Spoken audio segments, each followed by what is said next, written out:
Praise the lord. ఈ దినం దేవుని వాగ్దానం. యేసుక్రీస్తు నిన్ను స్వస్థపరచుచున్నాడు. అపోస్తుల కార్యము 9వ అధ్యాయము 34వ వచనము. నా ప్రియ నేస్తమా, నేడు నీవు ఏదో ఒక అనారోగ్యంతో బలహీనతో బాధపడుచున్నావా, ఏడుస్తున్నావా? అయితే అనేయ వలె యేసు యందు విశ్వాసించుము. ఆయన తన చిత్తములో తన పరలోక నైవేద్యమును నీకు అనుగ్రహించి నిన్ను స్వస్థపరచుచున్నాడు.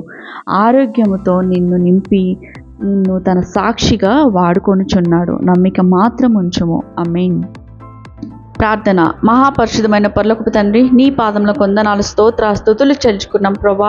అయ్యా, మీరు మాకిచ్చిన జీవితంలో ప్రతిదినము ఉదయము, మధ్యాహ్నము, సాయంకాలం ఎడతెగక ప్రార్థించే బుద్ధిని మాకు ఇవ్వమని మొరపెడుతున్నాం ప్రభా.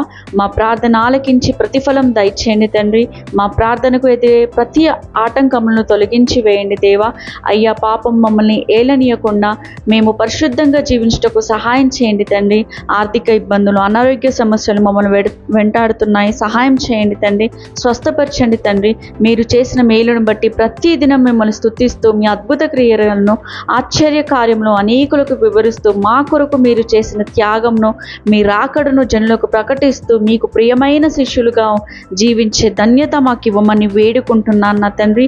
మా ప్రార్థన ఆలకించుచు మా దేవుడైన యెహోవాకి నీకే స్తుతులు చెల్లించుకుంటూ, నమ్ముట నీ వలనైతే నమ్మినకు సమస్తము సాధ్యమన్న విశ్వాసంతో సాతానుడికి సిగ్గు, నీకే జయం కలుగునట్టు ఈ దినమంతా మీ దినచర్యలో ఉన్న ప్రభా ఎలాంటి తప్పులు చేయకుండా, ఏ ఇబ్బందులు రాకుండా మీరే కాపాడమని వేడుకుంటూ ఏ సత్యపరిశ్రామంలో ప్రార్థించబద్దుల ప్రేమతో వేడుకుంటున్నాం ప్రియ తండ్రి. Amen. Praise the Lord. Thank you.